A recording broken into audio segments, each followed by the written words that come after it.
let me get started then with a quick recap. Last time we were together, I started by reminding everybody that PARCC, which is an assessment consortium of 24 states, is developing an assessment system that's based on the Common Core state standards, which is different than nearly every other assessment system that's out there. Nearly every other assessment that folks are currently giving right now are based either on state standards or some other set of benchmarks. So because the assessment system will be based on the Common Core state standards, it's just good, I think, to remember which states have adopted the Common Core, and that's what this map shows you. There are only 4 states that have not adopted them: Texas, Nebraska, Virginia, and Alaska. And of those, they are all making progress in making sure that their standards are college and career ready as well. The big shifts that come with the Common Core state standards are on the screen in front of you now. These are important because, again, because PARCC is based on the standards, PARCC is paying very close attention to how these standards are different from the expectations that many states have had of students in the past. So at ELA literacy, there's an emphasis on content-rich nonfiction and informational texts, which is a significant difference, particularly since the standards recommend that students in elementary grades are spending at least half their time reading those kinds of texts. That reading and writing is grounded in evidence from the text as opposed to persuasive narratives that are based only on personal opinion or personal experience. And then finally, that students are getting regular practice with complex text and its academic vocabulary.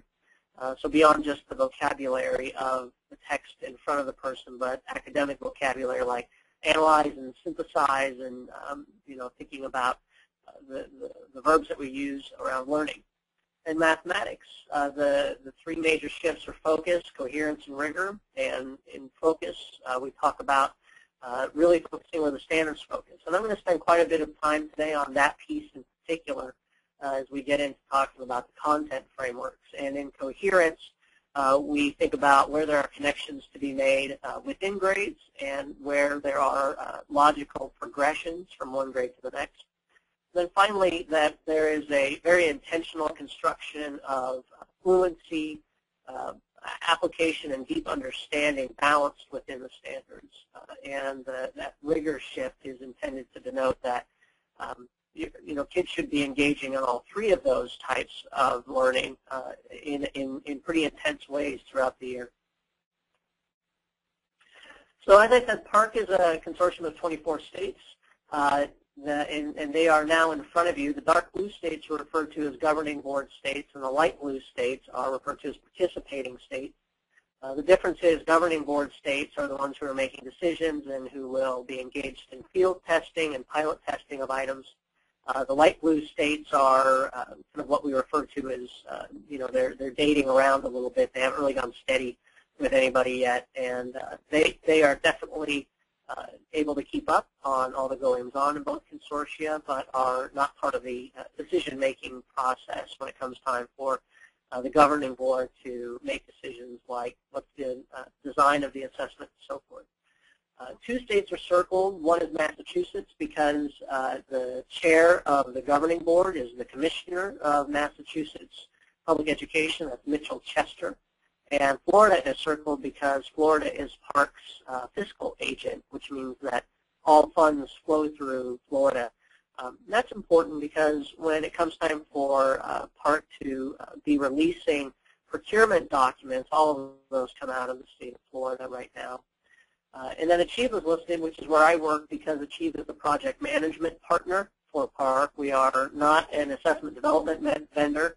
What we do is help the states to accomplish the work that they want to get done. And my role with Achieve is to do the instructional support and educator engagement part of that work, which includes having a great opportunity to talk with folks like you. This is the design very quickly, since I did this on the last webinar, and you also have the slides at home. There are 4 components in mathematics and 5 components in ELA literacy. The first 2 components, the diagnostic assessment and the mid-year assessment, are optional. They do not, scores from those assessments are not part of a student's summative score.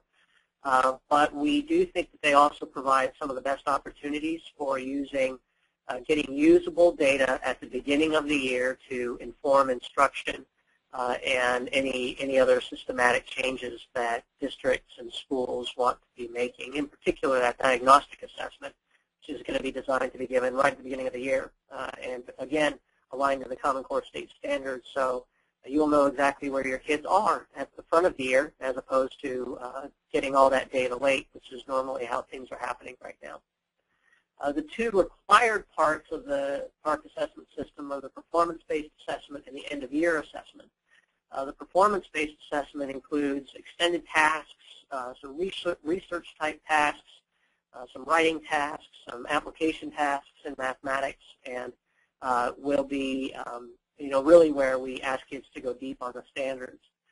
And then the end-of-year assessment is going to contain machine scorable items, and they will generally be short items. And the purpose of that is to make sure that we can get data back to schools before the school year ends. It's intended to be given right at the end of the year, while the performance-based assessment is intended to be given as close to the end of the year as possible, while still allowing time for those extended tasks and writing prompts and so forth to get scored. And so we think that will happen sometime around the end of the third quarter. The speaking and listening assessment is required of all students, but is not part of the student's summative score, and it's intended to be given anytime during the year. And it's also intended to be locally scored by schools and teachers and so forth. So that's one of the more flexible parts of all this. The mid-year assessment, just very briefly, is very similar to the performance-based assessment, except that, again, it will not be part of a student's summative score. So that covers what we did in the first webinar. And so now let me get to part 2, which is actually going to start with how we're going to be dealing with items as they are developed for the PARCC assessment system and your collective role in working with those items. So the item review process consists of 3 main groups of reviewers who together will be reviewing 100% of all items prior to and following field testing. There will be a total of 24 committees that take place throughout the contract period, all beginning this spring. And some of that work is already underway, actually. So the core leadership team, as you can see, is comprised mostly of State Department of Education folks and K-12 and higher education officials. The underlined box right there in the middle, the local educator communities, are focused on K-12 staff and higher education faculty, with a real emphasis on teachers and building administrators, as well as curriculum folks at the district level. So that's really the spot where we're expecting principals to be engaged in working with the items to review them before and after field testing. And then, of course, we'll have bias and sensitivity committees reviewing all of these items prior to actual use on the assessment system. Now, PARCC is an assessment system that is going to be delivered on computer, right? So we refer to that as a computer-based assessment. And as such, we see some real potential for the use of technology in supporting a much more advanced assessment system, much more useful assessment system for students. And the first is with respect to technology-enhanced items. And by this, we're talking about items that are more engaging, that allow for some interactivity of the items, like dragging and dropping, or manipulating different objects on the screen to provide answers. And so this is one of the things we're very excited about, in particular because from a standpoint of mathematics, it'll help us get to uncover more conceptual understanding by students, as well as their ability to express mathematical reasoning. In English language arts and literacy, we think it's going to be pretty useful with respect to some of the aspects of research that are in the Common Core state standards. I'm going to jump to the bottom because this other aspect of technology, student access and engagement, allows for items to include these interactive elements, especially with respect to accessibility. So again, using a math example, right now many accessibility and accommodations guidelines say that students can have a computer for all, usually it's all or none of a test or major portions of a test. With technology enhanced items, though, we might be able to say that the calculator will pop up on items that require calculation. So those accessibility features can come and go as the student needs them, as opposed to being there all the time when they may not need them, and they can actually be less helpful than more helpful. So we're pretty excited about the potential for technology around student access and engagement. So knowing that PARCC is computer-based and knowing that there are some really nice aspects to the technology that could be helpful in developing the system, natural question is what exactly are the technology needs around the assessment system. So here in front of you now are the technology guidelines for PARCC, which is version 1.0. And this really establishes minimum guidelines for new hardware that people may want to be thinking about in your, getting a hold of. And version 2 of technology guidelines will come out this fall and will incorporate more data and will be more specific than these guidelines. And then version 3 of the guidelines will come out in the summer of 2013 to make sure that everybody has all the information they need prior to the first operational year, which is 2014-2015.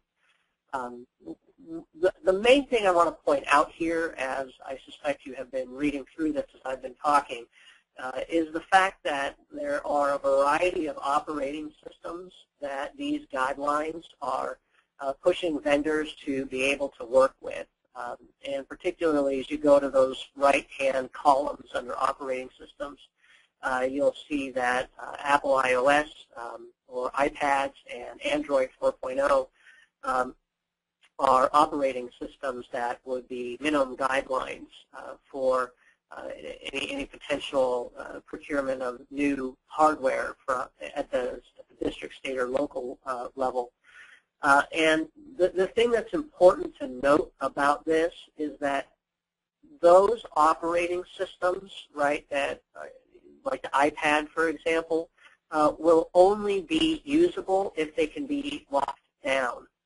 And you'll see I have that in the paragraph at the bottom of the slide deck, that if these devices can't be locked down, as they currently cannot be, and what I mean by locked down is you could potentially, be engaged in some learning activity or assessment activity on an iPad and then pause it and go out and search on the internet or take some screenshot shots or connect to a Bluetooth device or do any number of other things that would certainly jeopardize security. So both PARCC and Smarter Balanced, who have released these guidelines together, are pushing vendors to make sure that if they want their devices usable for either assessment system, that they will make sure that their devices can be locked down.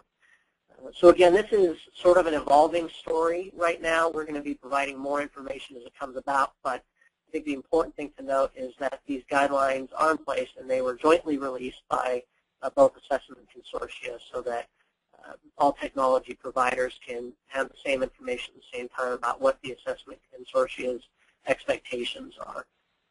So with that, I'm going to pause and see if anybody has any questions about anything that I've mentioned so far around the assessment system or around issues of technology or the standards before I move on. So I think the first question I see is, what advice would you give to principals for first steps on what they should do in planning? So it's a great question. I'm actually going to hold on that question for a moment because I'm going to be answering it in a little bit. So I'll give you a snippet of it and then get into it in more detail. But essentially it is get to know the standards very, very well. Because the better understood the standards are by you and your staffs, the better prepared everybody will be, and it's exactly the perfect place to start with your planning. It is not incidentally, very intentionally, where PARCC began its process was with the standards, and that's actually what I'm going to be talking about here in a moment with respect to the content frameworks. Other questions before I move on? Do I have a date when the PARCC materials will be available? So I'm not sure what materials are being considered here. So let me just say a little bit about what I know will be released and when. I'll go into more detail later. Probably the first major release of materials from PARCC was actually the content frameworks that I'll be talking about shortly. The next major release of PARCC materials will be item prototypes, which are early sample items from the assessment system, and those are to be released this summer.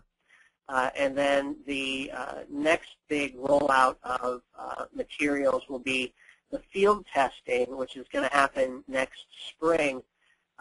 But that's a bit tricky because, what we're trying to do is get really good data on the items, right? It's essentially a test of the test. And in order to get good data on the items, we're going to, the only people who should see them would be kids, right? It's not really an opportunity for faculty or staffs or curriculum folks to be engaged with those items.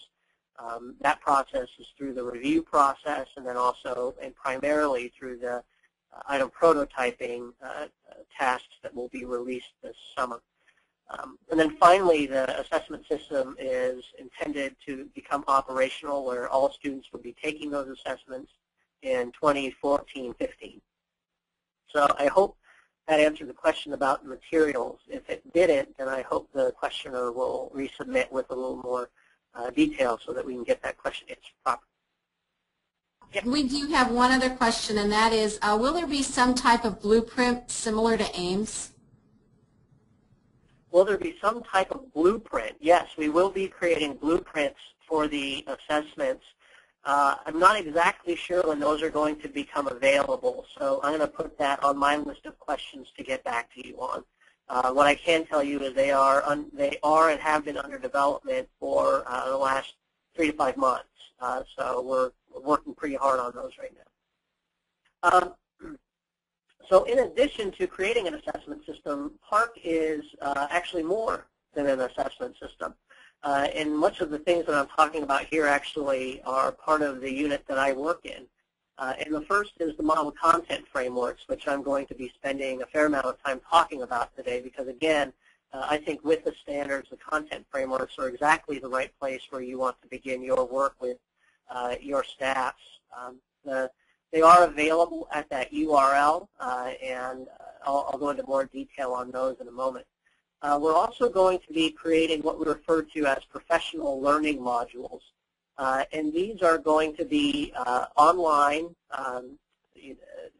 essentially not quite courses because you don't have to do one thing to get to the next, but they will be online professional development activities that help educators, and we're hoping it will be groups of educators, not just individuals doing this work, come to understand better whether instructional materials are high quality and aligned to the Common Core state standards.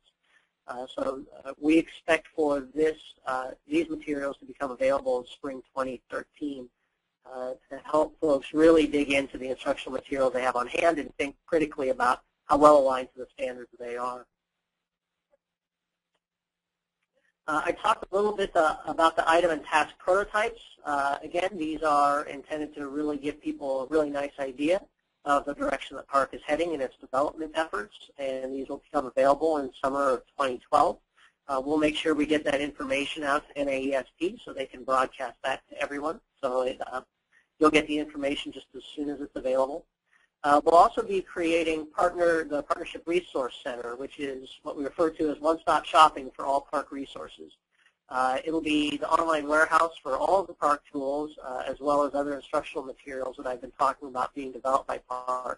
And we expect for that warehouse to be ready in spring 2013.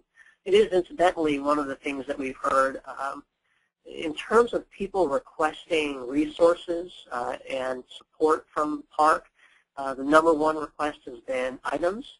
What are they going to look like, which is what's coming in summer. And the #2 thing has been, one place to go to find all the materials, as opposed to what I think people feel like they're doing now, which is more of a scavenger hunt online. So that's going to be a very substantial piece of work. It's going to be a very, very technologically savvy website, and because of that, it's going to take us a little bit of time to get built, which is why it's not going to be quite ready until spring 2013. We'll also be creating professional development modules, and these are intended really to help folks understand first how to give the assessments, right? What does that look like, actually putting the assessments in kids' hands. And then that will also provide information to folks on how to use the data that gets generated by the assessments. So it's not just open the booklet to page 1 and all that business. It's actually, okay, so kids have taken the assessment, here's the data coming back to you. What kind of sense can you make from it? And so those, again, are expected to be ready in fall of 2013. And then finally, one of our biggest projects is actually around K-12 engagement, which is what we call the Educator Leader Cadres. And these are state teams of K-12 teachers, school and district leaders, local and state curriculum directors, and post-secondary representatives, 24 of them from each state who will be trained over the next 2.5 years in all things Common Core State Standards and PARCC, so that they can be in-state resources for their colleagues around professional development activities, and also really help carry the message around the standards and the PARCC assessment system. So that first convening of all 600 some odd folks of the Educator Leader Cadres is going to take place this summer. And they'll be meeting a couple times per year. So we're quite excited about this particular piece of work because we think it's going to have a fairly significant impact in state. I have to say, I only wish it could be more than 24 people, but we are hoping that this will become kind of an oil drop problem, right, or an oil drop solution, I should say, where we get 24 folks who have a lot of capacity around the standards and assessment system in each state, who can then go out and help build capacity across the state. Obviously won't happen overnight, but over the long run, we think this is going to be very useful. I see a question coming through, how will these people be chosen? They will be chosen really in a variety of different ways depending on the state that you're in. Some states, like Arizona, have an open application process. Some states are actually choosing folks from networks that are already in place. So if you are interested in being a part of this, what is part of your state's Educator Leader Cadres, I encourage you to contact your state's assessment office and just let them know that that's something that you're interested in and ask them how you could get involved. Are there other questions about the support materials and instructional tools and engagement work that PARCC is going to be doing? What I want to do at this point is really zoom in on one of these supports in particular, which are the content frameworks. And this is where we will spend most of the rest of our time together. And just to frame it for you, the content frameworks are not curriculum frameworks. The content frameworks are actually a very deep analysis of the Common Core State Standards for two purposes. One purpose was, and is, to support the implementation of the Common Core State Standards. And the second is to inform the development of item specifications and blueprints for the assessment system in 3 through 8 high school.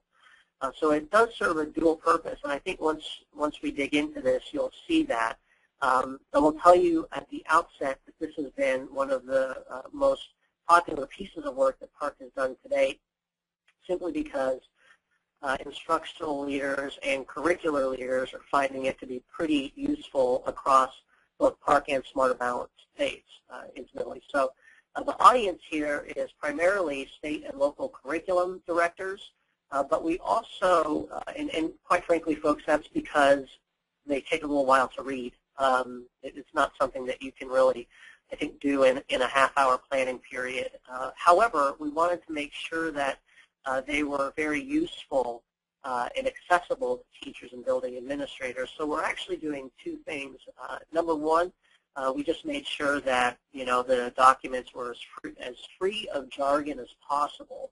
But also we're in the process of putting these up on the web, not as PDFs that sit on the web, which is what they are now, but actually so that they are native to the web, so they are much more searchable, much more navigable, and in that way make them even more accessible to folks. The development process, I'm going to do math I'm going to go through math, and then I'm going to go through ELA literacy. I will tell you, because most of you, in fact, I think nearly all of you are in the K-8 system, that we took special pains in both mathematics, especially mathematics, I think, around making sure that the mathematics were clear and useful to elementary teachers. And we did, of course, the same at ELA literacy, but knowing that many K-6 teachers in particular often benefit from additional support in mathematics. We wanted to make sure that this was useful to them. That's obviously not to say that there are lots who are doing just fine there, but we wanted to make sure we were creating something for them as well. So there were 3 rounds of feedback. Nearly 1,000 individual comments were submitted from K-12 educators, principals, and superintendents. We even had one student respond to this, which was pretty neat, some pretty insightful feedback, actually. And that happened last August during a public review period. And then we went ahead and posted them in late October, early November. And the content frameworks really focus on 3 main areas. Well, I guess 4, right? Focus, coherence, and rigor. And that should sound familiar to you from the top of our presentation, which is where we talked about the major shifts in the Common Core state standards. Many of those shifts became even more apparent as we were doing a deep analysis of the standards, and so they appear in the content frameworks as well. And then in mathematics, also making sure that the content and practices were always combined, that one did not exist without the other, but they always work in partnership. We developed content frameworks for grades 3 through 8, and also for high school, but I'm not going to spend any time on high school today. The components of the math content frameworks really are categorized into these 7 areas. And of these 7 areas, the most popular has actually been the first one, examples of key advances from the previous grade. So that regardless of what grade you're in, you know what is new about your grade's content than the previous grade's content. We also have lots of other areas in each grade level, things like fluency examples, or fluency expectations where they occur, opportunities for in-depth focus. One of my favorites is examples of opportunities for connections among standards, clusters, and domains, and I will be showing you examples of these things. And then finally, the content emphases by cluster, which help people think about what is the major work of the grade, which falls under that category of focus. This is actually a screenshot of one of the pages of the content frameworks, grade 3. And you can see that that very first section, examples of key advances from grade 2 to grade 3, really talk about the progression of the content. Students enlarge their concept of number by developing an understanding of fractions as numbers in grade 3. And then it talks about how that continues all the way into grade 6 and 7 down the line. It also talks about the changes or the concept, skills, and problem solving for multiplication and division, which goes beyond the addition and subtraction that happen in grades K2. So there are just a couple here from grade 2 to grade 3. As we continue to revise these documents, though, I wouldn't be surprised if we added some more examples here. There are 12 standards across the Common Core State Standards Mathematics that expect fluency of students, and we do point those out here and give a little bit more information on them. So I'm not going to go into a lot of detail there other than to point out that section to you so you can draw on it at a later time. There is some content within each grade level that really ought to come before other content. And the states and content experts took pains to list some of those. We really wanted to focus on the major ones within each grade level, so you won't see a lot here, but enough to hopefully provide some guidance around things what those dependencies actually are among the content. One of the great moves forward, as I mentioned earlier in the standards, is coherence. And this section, examples of opportunities for connections among standards, clusters, or domains, which I just took a snippet of. There are more of them in the actual document. Shows what some of those are, right? The students work with partitioning shapes, relates to visual fraction models. So you can see a geometry standard and a number of fraction standards relating to each other. And so looking for those opportunities to link within a grade are pointed out in the content frameworks. So we also point out areas of in-depth focus where teachers may want to go deeply on some particular topics, maybe engage in some more modeling aspects. I'm not going to go and read through all of this, but again, wanted to point it out to you. This is, as I said earlier, another one of the pieces of the content frameworks that we're hearing is most useful, which is where the content and the practices come together. And we actually talk about how the practices play out with the content. You can see in that first bullet, we talk about finding products and quotients that are based on properties of operations. And then show how that connects to seeing and making use of structure, which is one of the practices. And then, making arguments and critiquing others' arguments, which is practice number 3. So just a couple of other examples of what you see in grade 3. And then finally we get to the piece that is probably the second most popular aspect of the content frameworks, and these are the content emphases by cluster. When you do get a chance to dig into the content frameworks, if you haven't already, and I recall from our previous webinar, most people had not seen these yet. There is a little number 8, and I don't know if you can see my pointer here, but I'm pointing to the footnote, number 8, which refers to an appendix of the content frameworks around how to think about content emphases, and encourage folks to read that in addition to taking a look at what's on these pages. So this is what it looks like, the content emphases by cluster. And the green boxes refer to major clusters, the blue boxes are supporting clusters, and the yellow circles are additional clusters. The Common Core State Standards, as I think you all know in mathematics, organized in K-8 by domain, cluster, and standard, and we've gone ahead and talked about the different emphases by cluster here. And the metaphor here is like getting a degree in college, right? That when you get a degree in college, you major in a particular subject area, and you also take additional coursework that is in direct support of your major. And then you also take additional coursework that is either going to be useful at a later point in time or as part of a general requirement. And that again is applicable here. For example, reason with shapes and their attributes is, geometric measurement recognizing perimeter is an additional cluster here, or even better, using place value to understand properties of operations is an additional cluster here. It actually becomes a major cluster later on.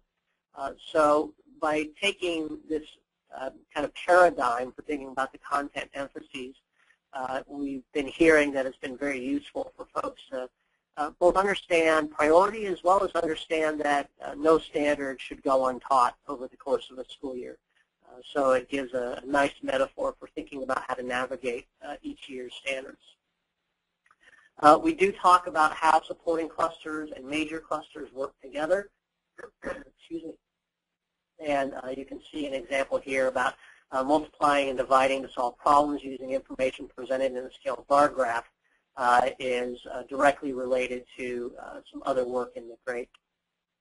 So in guidance for teachers, right, this is, these pieces of guidance came from teachers about how they're currently using the document, and then also how some of the state folks have been thinking about how it would be useful for teachers. And so we talk about having teachers engage in the key advances, as I shared. Fluency expectations are pretty important. Opportunities for in-depth focus are important. And then especially I think this last bullet, opportunities for connecting the content and practices, as I've mentioned a few times.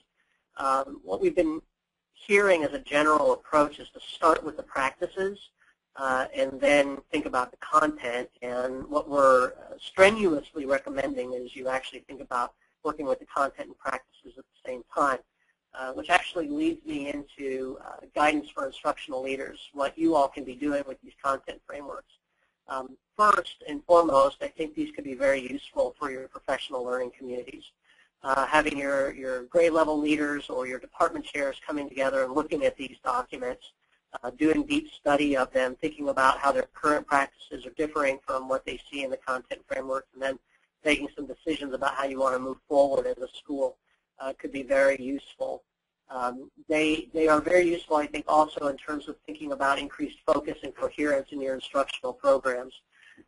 So when I was a principal, I put my principal hat back on and thinking about this one. And I think one of the things I would be thinking about as I did my walkthroughs or I did my observations is I want to know, how is the teacher thinking about, the content emphases, about connecting content practices, about going deep in particular areas. And that's just, I think, a way to give you more information about the standards to help inform some of your practice around the instructional leadership. And then finally, you can use the content frameworks to get a deeper understanding of the practices with the content and to support student learning yourself.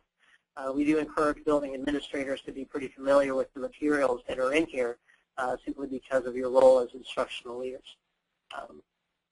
So let me give a little example. This is not a PARCC item. This is an item that I took from another source, but it gives you an idea about how the content frameworks and the work in a fourth grade classroom, this is connected to, you can't really see it, but on the blue bar at the bottom, on the bottom right-hand corner, says 4NF, and that's the number and fraction section domain in fourth grade. That this gives you an idea of this connection of content and practices and conceptual understanding using the fractions. And the problem I like to go to, there are two problems in particular, and they're the bottom ones. Write a number that is greater than 1/5 and less than 1/4. And the reason I like that problem is because, a student, probably most students' initial reaction would be to find a common denominator of 20.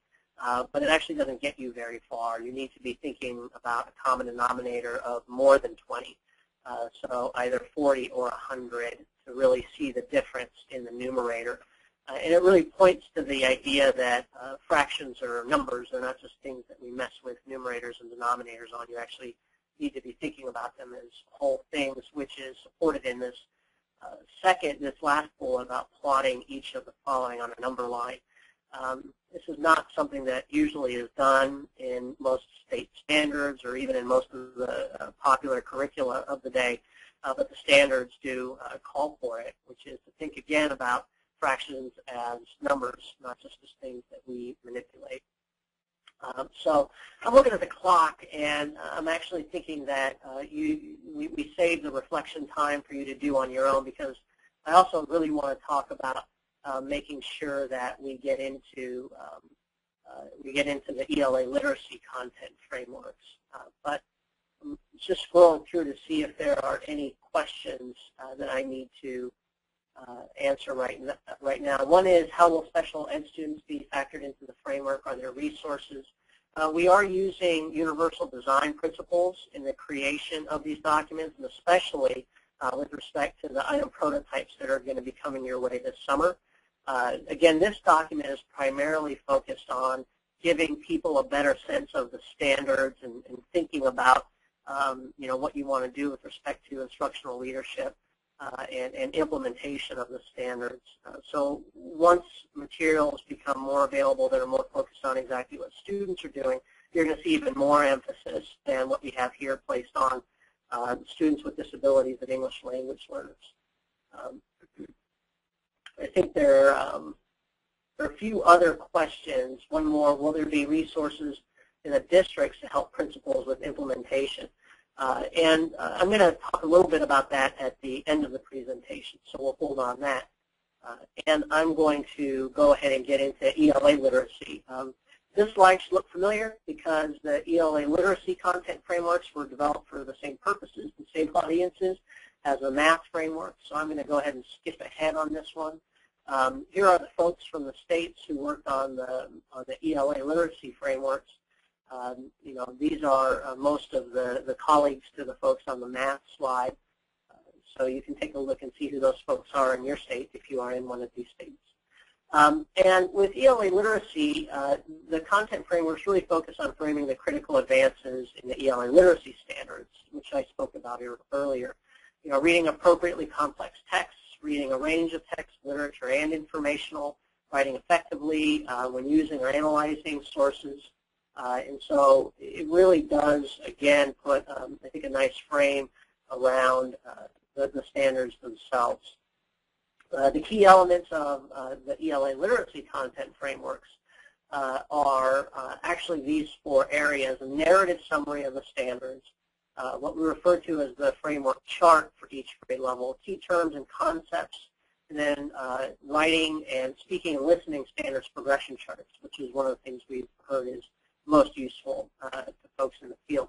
So this is that content framework chart for grade 3, and what you'll see here is actually a series of 4 modules. I shouldn't have said series. I should have said a set of 4 modules, because these are intended, A, to be models and to generate ideas about how you might situate standards across the year.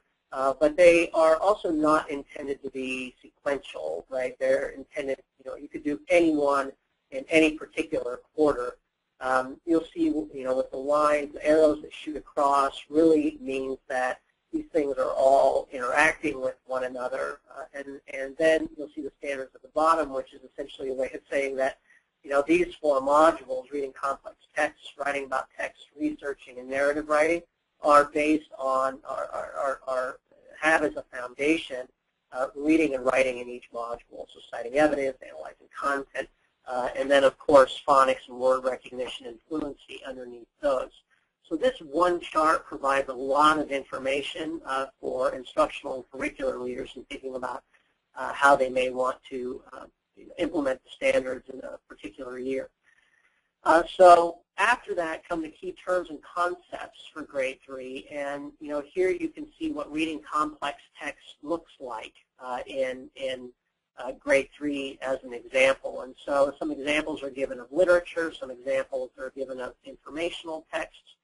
You'll see in that first paragraph at the top that the modules reflect the balance of 50% informational text and 50% literary text that students are expected to read, including ELA, science, social studies, and the arts. So it really goes into some more details about each of these components of content frameworks. We're getting a lot of very positive feedback around the writing standards progression. So I included, again, a screenshot of page 25, it turns out, of the ELA content frameworks around how the standards progress from one grade to the next. And you can see that the red underlined content is actually what's new from one grade to the next grade. There's plenty of these examples in there. With respect to PARCC, we do, and this builds on that writing standards progression, that we do expect some writing prompts will be text-dependent questions that require students to use text-based evidence. And so the instructional implication here is the design of the standards encourages writing to sources, since Reading Anchor Standard 1 and Writing Anchor Standard 9 reveal a key overlap in the reading-writing processes. PARCC will also require close analytic reading, and some of these prompts could require students to demonstrate that they can prepare and synthesize ideas. And again, the potential instructional implications is that students will be referring to and citing evidence from the text when they're giving answers either in written form or orally. And so as teachers are posing these text-dependent questions, they're really supporting students in making sure they're mastering the Common Core State standard. Similar to the writing progression chart, PARCC is included in the content frameworks, the standards progression chart for speaking and listening. And again, the same kind of rule applies, where the red text, red underlined text indicates what is new from the previous grade to the new grade. And so you can see some of these issues, like referring to evidence on the topic text or issue to probe and reflect, is something that is gives a little bit more cognitive demand than grade 5, which had just exploring ideas under discussion. So guidance for teachers, really to focus on that close analytic reading, and the content frameworks provide guidance on reading literature and informational text, and then how to write effectively when using or analyzing sources. For instructional leaders, for you all, I think you should see some similarities here, that these documents should really help you in your staff development efforts and your professional learning communities to, again, be thinking about where current practice is overlapping and where it isn't with respect to the expectations in the Common Core state standards. So here's reflection time number 2, and I think I have caught up for the most part. But what I'd like to do in the closing minutes before we take some questions is actually to provide you some additional resources, and then we'll take time for questions and comments. Wanted to show you all the folks that we're working with right now as we develop the instructional materials, and also as we develop the items as well as blueprints. And NAESP is, one of our very close partners as we work through this, and we're very glad that we're working together on these items. You'll see AFT and NEA are in there, as well as the professional societies. And then I think the last thing I'm going to do here before I turn to questions is point out additional resources for you. And the model content frameworks is what we just talked about. The Tri-State Collaborative rubrics I gave you a link to here ties back to those professional learning modules that I discussed, and hope folks will try to find a little bit of time to get acquainted with those. We're also in the process of developing what we call action agenda briefs, and these are really implementation steps that principals can take around the standards in the very near future, and we expect those to be available by the end of June. So to the question about are there going to be district resources made available, we're trying to help with that through these action agenda briefs. And then there are a few other resources there, some of which are math specific. So I'm going to stop now. I've been talking for quite a while, and I actually see somebody saying this is all overwhelming. We need to see the assessment framework or blueprints to begin our planning and implementation. And what I want to do is first say, I get it, right? I get that this is overwhelming. In an hour, I had to make some decisions about what to share with you and what not to, and where to go deep and where not to go deep. And what I had hoped would be useful to you all is actually getting a look at the content frameworks, getting a basic understanding of how they are organized, and then giving you access to them so that you can get to know them a little bit more deeply. Because we, again, think this is going to be a great first step around implementation. With respect to the assessment blueprints and the assessment frameworks, we can do a follow-up session where we talk more about the assessment framework itself. It covered some of that material on the first webinar, but can go deeper on some of it in a future webinar, particularly as the blueprints get finished up and we're able to share some of that material with you. So the point well taken. Right now what we're trying to do is get folks focused on their implementation efforts around the standards, and then come back in the very near future with some additional information around the assessment itself. Also, just so you know, NAESP will be posting up resources as they become available. We have a good partnership with Doug and PARCC, and I believe we've already had discussions, Doug, with you coming back and joining us and maybe in July to do some action agenda webinar to kind of help guide people, right? And another one in August, perhaps on aligning instructional materials. So we hope that you all will definitely stay in touch with us and put us as your favorites so that you can see what we're doing in this area. I believe we have some other questions. Doug, how will students be assessed on writing? As for computer skills, will it all be multiple choice? Can you ask the first part of the question Oh, again? I'm sorry. Let me try this again. How will students be assessed on the writing portion? Right. So I'm actually going to go back to that particular slide because it gives you some sense of the direction that we're heading around the writing piece. This is the thinking that we're doing around the writing. If it's about the technology piece, is it about how students will enter their answers? Is that the rest of the question? The follow-up question is, will it be assessed by scores?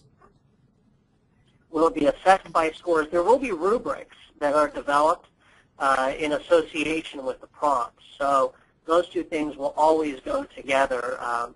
And will the writing get a score? I mean, there will certainly be points generated as a result of a student responding to a writing task. So if I understand the question correctly, I think the answer is yes.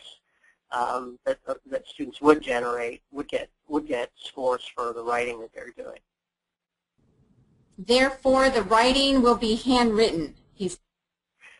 Okay, I got it. Okay, so the actual input of the written response from the student is still under discussion. In fact, if you look at the answers to the questions that were posted from the last webinar, somebody asked a question about keyboarding, and the actual input process has not been determined yet. The expectation for 3rd through 5th graders, however, as written in the PARCC proposal, was that those students in both mathematics and English language arts literacy would be writing their responses with a paper and pencil. As written in the proposal, though, as we get into grades 6 through 12, the expectation is that students, 6 through 11, is that students would be responding using some sort of device, whether that's a keyboard or something else, is what is still under discussion. Doug, do you want to have any closing thoughts on maybe next steps for people this summer while they're waiting for those materials? Yeah, I feel like a broken record a little bit, but I really encourage people to look at those content frameworks because they are an analysis of the standards, and the assessment system is based on the standards. So helping folks really understand those expectations, I think, is the right place to be.